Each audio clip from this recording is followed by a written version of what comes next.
Episode of New Retirement Thinking. I'm Sime Zake. Well, we tend to be overly pessimistic about retirement, feeling the need to hold on to our savings with a vice-like grip, afraid to invest if anything is riskier than a money market portfolio for fear of it disappearing into the unknown of the financial markets in our prime years. Today we're looking at redefining retirement readiness by analyzing some of the safe and smart investments to make so that we can retire comfortably. Joining me in studio is Ricardo Teixeira. He's the Chief Operating Officer at BDO Wealth Advisors. Ricardo, thank you so much for your time. Pleasure. Thank you, Samaya.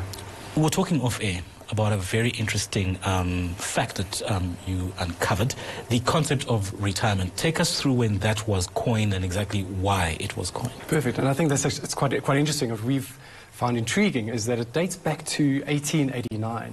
And so the concept of retirement was actually created artificially by the Chancellor Otto von Bismarck, who back then in 1889 mandated a retirement age for employees and workers to leave the workforce. And he set that age arbitrarily at age 70. What was interesting, though, why I say arbitrarily, is that no one really lived to be 70 back in then. It's interesting, though, 70. I mean, what is with 70 that... Well, what's even more entertaining, I think, Sema, is that the fact that Otto von Bismarck, Chancellor Otto von Bismarck, was 74 at the time so he was already retired, promulgating this legislation. Right. So he was somehow grandfathered in as exempt from this law. But it goes back to, and the point is that it's an artificial age that was set back in 1889, which had meaning then in terms of somehow getting workers out of the workforce, but over time we haven't really kept pace with that. Yeah, but 70. So that number has changed over time, right? It has. Yeah, so it was subsequently dropped to 65, and I think that was in the mid 1900s, 1930s, and at that stage, average life expectancy in the US was about 62. So it was set at an age above the average life expectancy. All right. So when this was coined, I don't know if they had thought of kind of some of the problems we have with retirement today, starting off with a lack of preservation. So the concept of the retirement age obviously sets a date at which one would typically stop working and you would start drawing on savings so that you can live the life that you've dreamed of in those golden years. The challenge here, and we talk around the challenge of preservation, is that life has become so complex. Life has become a lot more expensive. We've lived longer. We change jobs more frequently. We don't work in an industrial revolution or industrial age where you work with labor. We work with our minds and we work with intellectual capacity. So to have that age of retirement set, there's a number of factors that come to play here. You just prompted a conversation around preservation, and I think what we see in the industry, particularly broadly across South Africa, is the lack of preservation. And preservation is when I change jobs. Remember, years back, I never changed jobs. I would really have lifetime employment, so it was an unknown phenomenon. Whereas currently, it's very frequent that we would change jobs over a period of our careers.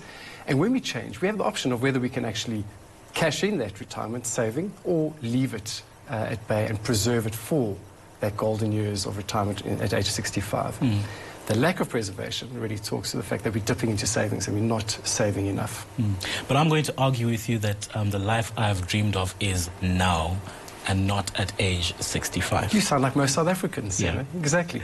And I think that's one of the inherent challenges we have as humans, is that our brains are wired. And we've got a behavioral bias in terms of actually how we deal with money. Yeah, we're a very now generation, and I think that's part of the problem. The other issue, of course, is a lack of discipline, which feeds into the previous issue that we're talking about.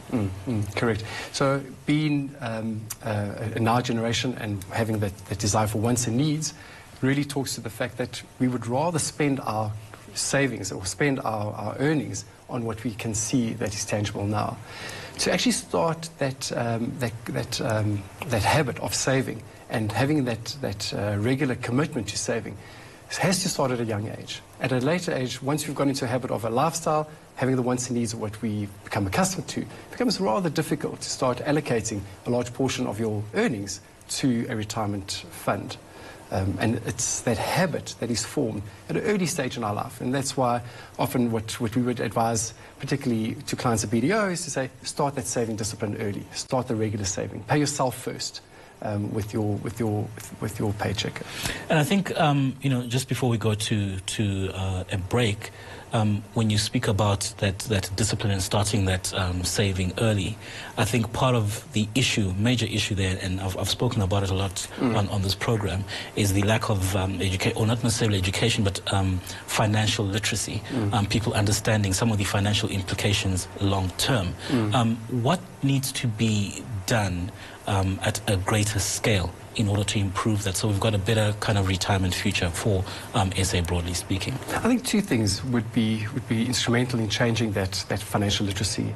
And one is having a curriculum of financial literacy in schools, or having conversations around money at a young age.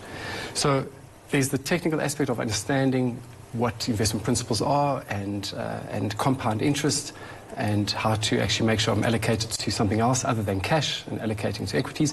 So there's a host of investment principles one can learn, but broader than that would be the actual principle of having conversations around money. And I think that the sooner we start having those conversations with children or with ourselves as adults, the more empowered we may become, because you are able to actually ask for help, and you actually get to discover what you don't know. And I think that's often the issue with the lack of education or financial literacy, is not knowing what you don't know. Right, let's take a quick break. We'll be back on the other side of this. Do stay with us.